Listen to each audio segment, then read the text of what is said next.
Hello friends, welcome to my channel. আজকে অনেক দিন পর তোমাদের সাথে একটা ব্লগ নিয়ে চলে এসেছি।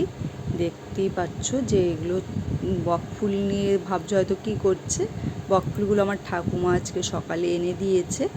তো দেখো, আজকে আমরা ভাবছিলাম বকফুলের বড়া খাবো, তাই ঠাকুমা সকালবেলা মানে গাছটা আমাদের বাড়িতে নেই, পাশের বাড়িতে আছে, ওদের বাড়ি থেকে নিয়ে এসছে। যেহেতু বলেছি বড়া খাবো, বকফুলের বড়া খেতে খুবই সুস্বাদু হয়। তোমরা কে খেয়েছো জানি না, কিন্তু যারা খেয়েছো তারা তো নিশ্চয়ই জানো খেতে কত টেস্টি হয়।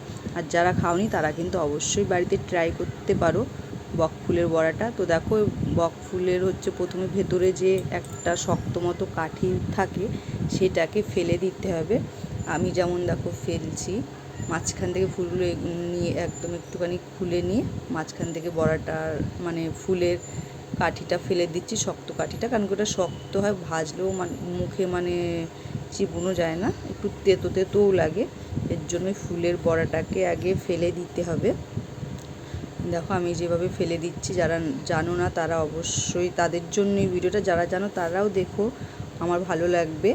তো ভেতরের ওই শক্ত কাঠির মতো ওটা ফেলে দেবে। তো আমি এক এক করে সব কটা ফুলের কাঠি ফেলে দিয়েছি। তারপর ভালো করে ফেলে দিয়ে ভালো করে দেখতে হয় ভেতরে পোকা টোকা থাকে কি, দিয়ে আমি ধুয়ে নিয়েছিলাম।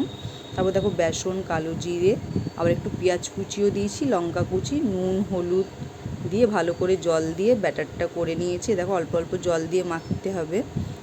এ দেখো কেমন হয়েছে। এবার জল দিয়ে এমন পাতলা করে মানে তোমরা বুঝতেই পারবে কেমন দরকার, সেই হিসাবে খুব গাঢ়ও না খুব পাতলাও না, সেইভাবে ব্যাটারটা করে নেবে। কড়াইয়ে আমি তেল দিয়ে দিলাম। এবার এক এক করে বড়াগুলো ভেজে নেবো। শুধু খেতেও ভালো লাগবে, ভাত ডালের সাথেও খেতে খুবই সুস্বাদু হয়। তো এক এক করে বড়াগুলো ভেজে নেবো। দেখো, আর আমার ভিডিওটা যদি তোমাদের ভালো লাগে অবশ্যই লাইক, কমেন্ট, শেয়ার আর সাবস্ক্রাইব করে দিও, তাহলে আমার ভিডিও করাটা সার্থক হয়ে যাবে।